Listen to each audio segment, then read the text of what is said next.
Oi, gente, tudo bem com vocês? Espero que sim. Eu sou a professora doutora Ana Paula Mendorfer, sou professora formadora EAD no curso da UFPEL de licenciatura em filosofia. E hoje é a nossa segunda aula de seminário de estética. Hoje eu vou falar sobre a função da estética e quem é considerado o pai da estética. O pai da estética enquanto disciplina, não enquanto ciência. No meu primeiro vídeo, eu falei para vocês sobre a antiguidade, sobre os gregos. E falei que o belo andava alinhado com o bem, que por sua vez está associado à política, à vida em comunidade. Isso, gente, remonta desde Sócrates, embora quem realmente se dedicasse muito à ética das virtudes, por exemplo, fosse Aristóteles, como eu mencionei no primeiro vídeo. O cara, o pensador, que foi considerado o pai da estética enquanto disciplina, ele se distanciou totalmente da estética nesse sentido, no sentido moral, se é que a gente pode dizer dessa forma. Porque enquanto a gente coloca o belo ao lado do bem, e isso veio com Sócrates, Platão, Aristóteles, entre outros da antiguidade, e na Idade Média fez uma modificação, já houve outras perspectivas, a gente pode colocar dessa maneira.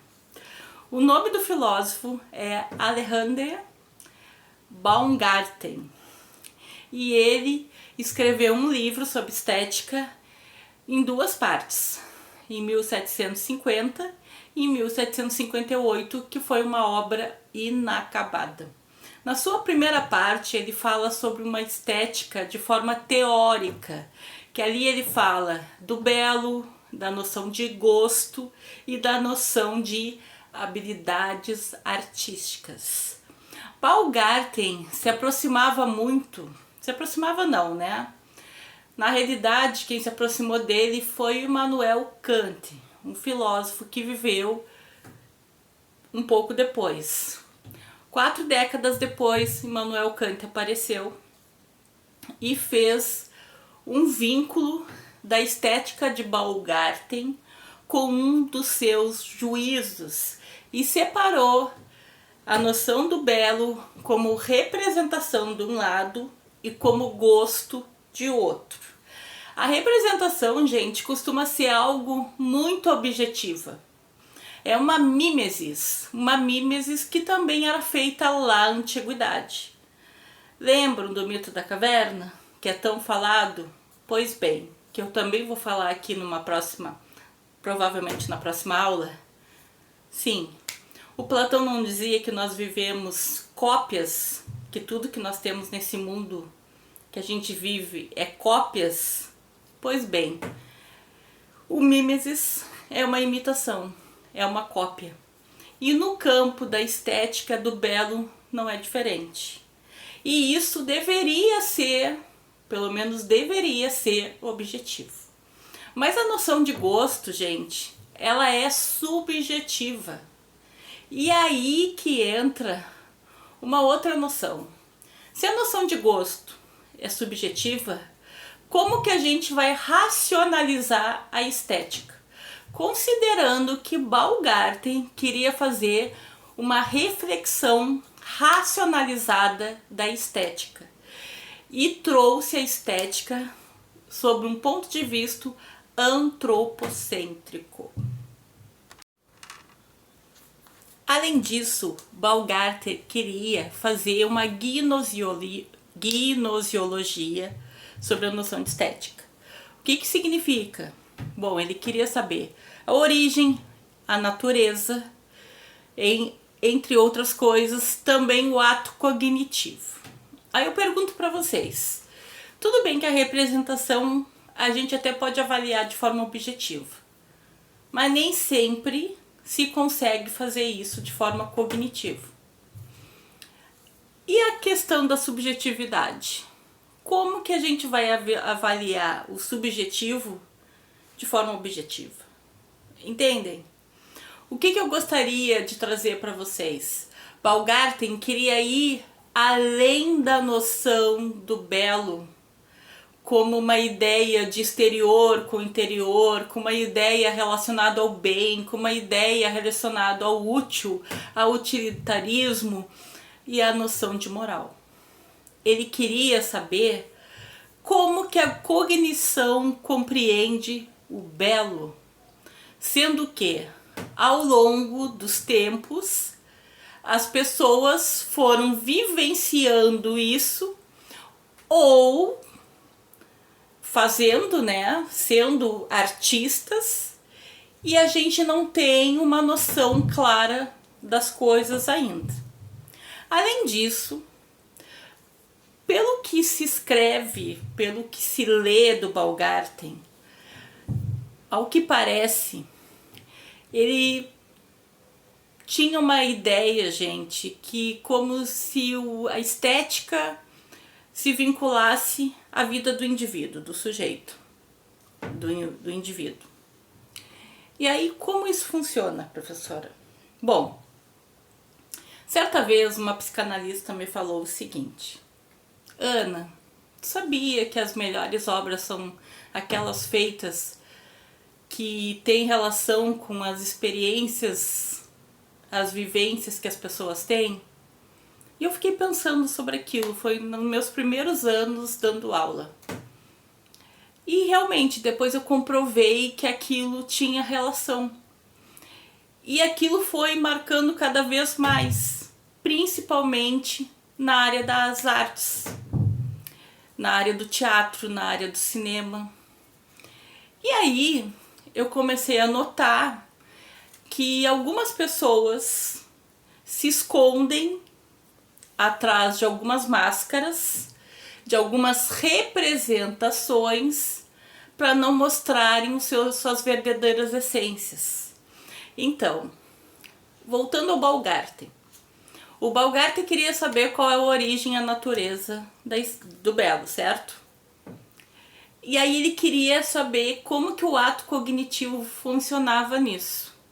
Bom, pelo menos nas artes do cinema e do teatro, ao que parece, isso pode funcionar para alguns artistas de forma oposta. Por exemplo, vocês sabiam que aquele ator Jim Carrey, que fez o Máscara, que fez Sony, entre outras coisas, entre tantos sucessos, O Mentiroso, que é um filme bem bacana, que é um filme que ele mente o tempo todo pro filho dele, e aí num belo dia, de tanto ele mentir, porque ele promete que vai encontrar o filho, que vai sair com o filho, e o filho dele sempre espera ele na frente de casa, triste, sempre espera ele na escola, e a mãe do menino já não aguenta mais e começa a colocar para ele que era para, digamos assim, a criança se acostumar que o pai nunca viria. E aí teve um aniversário do pai dele, da criança, quer dizer. E ele estava enredado, né, o personagem do Jim Carrey era um advogado que estava enredado com um processo. E como advogado, ele só pegava os casos assim de pessoas que eram culpadas, que ele sabia que eram culpadas, inclusive. E ele defendia essas pessoas assim, com tanto afinco, que ele falava tantos absurdos que ele conseguia livrar essas pessoas. E aí o menino fez uma promessa que era para fazer com que o pai ficasse falando a verdade por 24 horas, uma coisa assim. E claro que foi um Deus nos acuda, né? Foi uma comédia. Maior parte dos filmes dele é uma comédia. Mas onde eu quero chegar? Certa vez, deve ter na internet, vocês vão encontrar facilmente, o Jim Carrey, ele deu uma entrevista que na realidade ele tinha problemas relacionados à depressão e ansiedade e outras questões psíquicas relacionadas. Então ele não se cabia dentro dele. a existência dele parecia que não tinha sentido. Então ele disse que ele precisava fazer sucesso para ver se ele conseguia, no caso, não compreender, mas para ver se ele conseguia ter tudo, entre aspas, né? Porque aí ele adquiriu dinheiro, adquiriu fama, adquiriu uma série de coisas, para ver o que acontecia depois daquilo. Na realidade, assim, a entrevista dele, gente, eu vou ser bem sincera, parece um pouco sem sentido. Mas pessoas que já passaram por coisas desse tipo, seja por problemas de saúde, familiares ou outras coisas, vão entender o que eu quero dizer. E aí existe um imaginário do palhaço, tá? Que usa o nariz vermelho e se pinta todo, e toda aquela parafernália, peruca, coisa e tal, também para mostrar na realidade o outro lado. Ou seja, que no fundo ele é triste.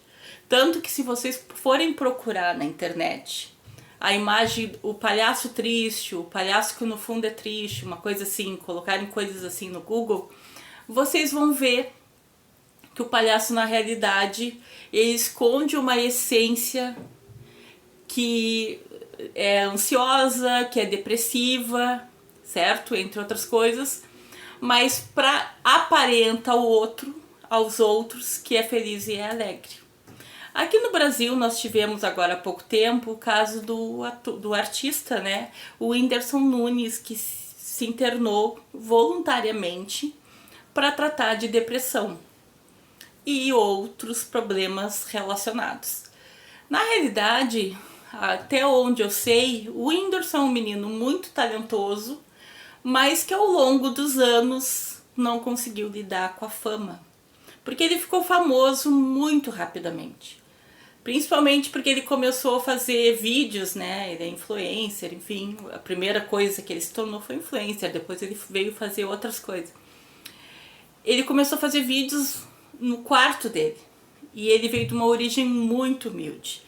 E daqui a pouco aquilo foi o primeiro choque da vida dele. Mas junto com isso, ele perdeu 2 mulheres e também perdeu um filho, desculpa. E entre outras coisas que ocorreram na vida dele. Mas claro que ficou muito forte essa questão dele ter perdido o bebê junto com a namorada dele, a segunda namorada que ele teve. Mas voltando ao Baumgarten, embora ele, Baumgarten, seja considerado o pai da disciplina filosófica, ou melhor, embora digam que no máximo ele possa ser o pai da disciplina filosófica estética, ele se considerava aquele que poderia elevar o belo a uma noção científica. Tanto que ele queria unir essa ideia de belo, de estética, de sensibilidade à perfeição aqui no mundo que a gente vive, que seria uma ideia platônica, mas seria uma ideia superior. Aí vocês me perguntam, mas como uma ideia superior? Bom, porque o Platão ele tinha a ideia de que nós somos cópias e o que existe do mundo das ideias, que é abstrato, certo? O Baumgarten não. O Baumgarten, ao que parece, ele tomava essa noção toda aqui no nosso mundo real. Então parecia que nesse sentido ele queria superar Platão, pelo menos nesse quesito, no quesito da estética. Aí como ele falava no estético e o subjetivo? Bom, pessoal, o estético e o subjetivo, segundo Baumgarten, ele tinha que ter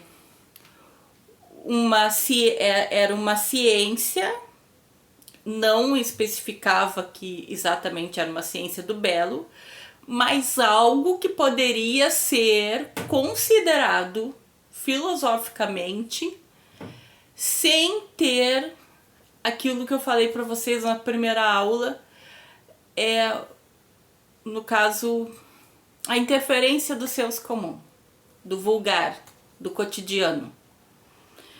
Porque se a gente for perceber que a ideia de belo, subjetivamente, ela vai ser diferente para pelo menos cada grupo de pessoas, porque mesmo que tenha uma subjetividade, existem padrões colocados nesse quesito, e esses padrões aceitos pela sociedade, em cada contexto, cada circunstância que a gente vive, acaba influenciando as pessoas.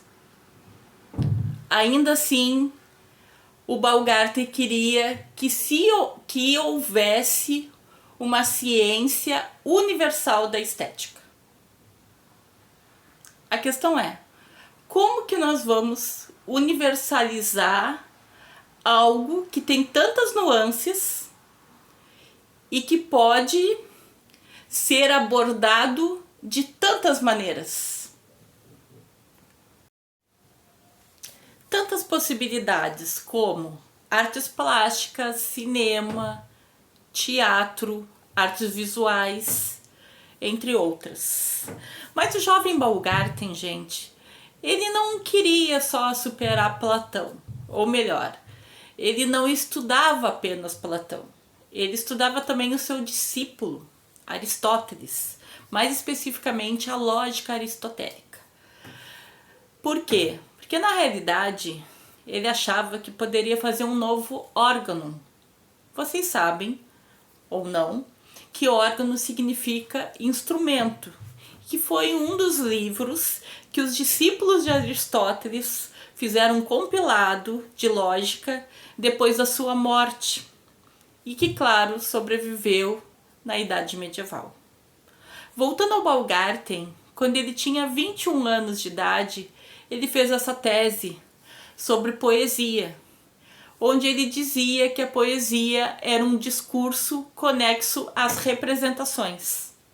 E aí que ele fez uma conversa, uma outra ligação com a lógica e quis fazer um livro onde dividisse dois tipos de áreas, dois tipos de conhecimentos.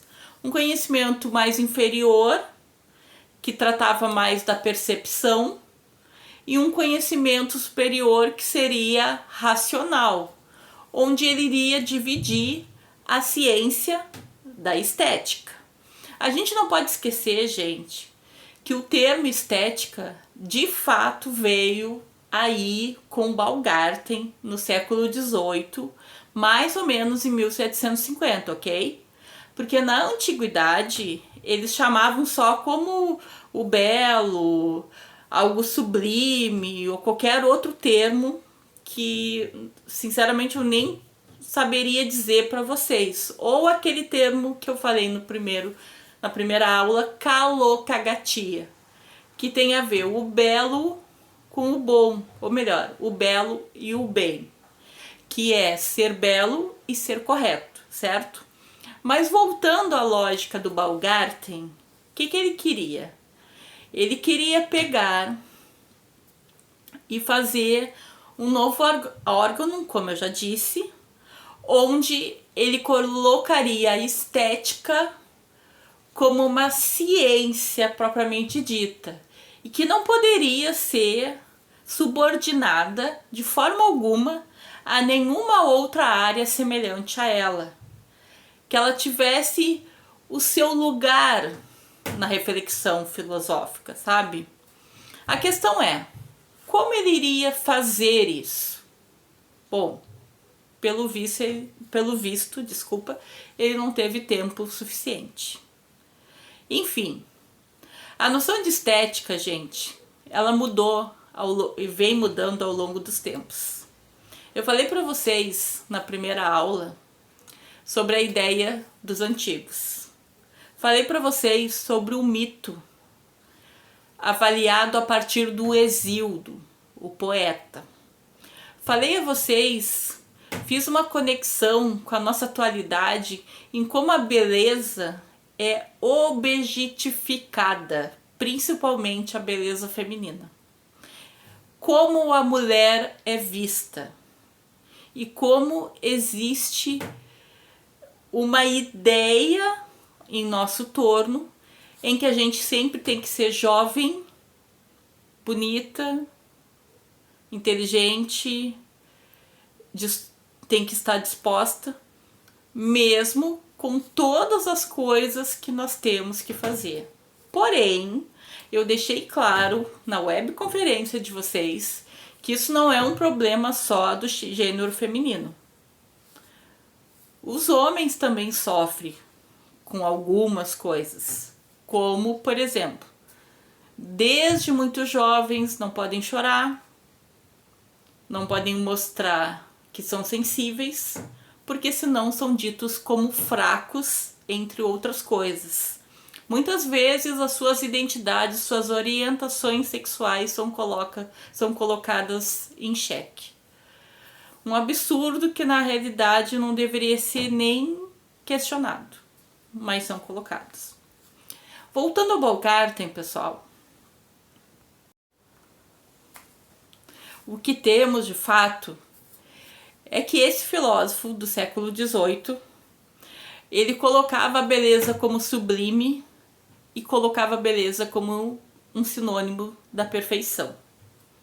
Já que a gente sabe que o sublime tem um outro nível próximo ao religioso e a perfeição não existe, ou seja, ele era um idealista, pelo menos na minha visão, e colocando aos termos de que ele queria, né, ou parecia que ele queria usar Platão por um lado, de acordo com a teoria das ideias, e usar Aristóteles de outro, para usar a ciência aristotélica. Eu ia fazer umas aspas, porque a ciência aristotélica tem a ver com a dialética e tem a ver com a lógica. E aí o que eu posso dizer para vocês, a conclusão que eu posso dar para vocês? A função da estética é mostrar que ela não pode ser avaliada puramente de modo subjetivo. Ela pode sim ser avaliada de forma objetiva, ela é uma disciplina filosófica e que ela tem que ser analisada com muito rigor, de acordo com cada autor ou autora. E é interessante sim que a gente se pegue a sua gnosiologia, que é o que o Baumgarten queria. Qual a sua origem, qual a sua natureza. Que se a gente for pegar lá da antiguidade, na antiguidade tinha a ver com a moral. Quando foi dita estética como ciência, ou melhor, como disciplina, e foi considerado Baumgarten o pai da estética, ela já ganhou outra característica, ou seja, é a arte do sensível e do perfeito. Mas nós vamos avaliar nas próximas aulas, na Idade Medieval, na Idade Moderna, na Contemporânea e agora no nosso mundo pós-moderno. Espero que vocês tenham gostado da aula e bye!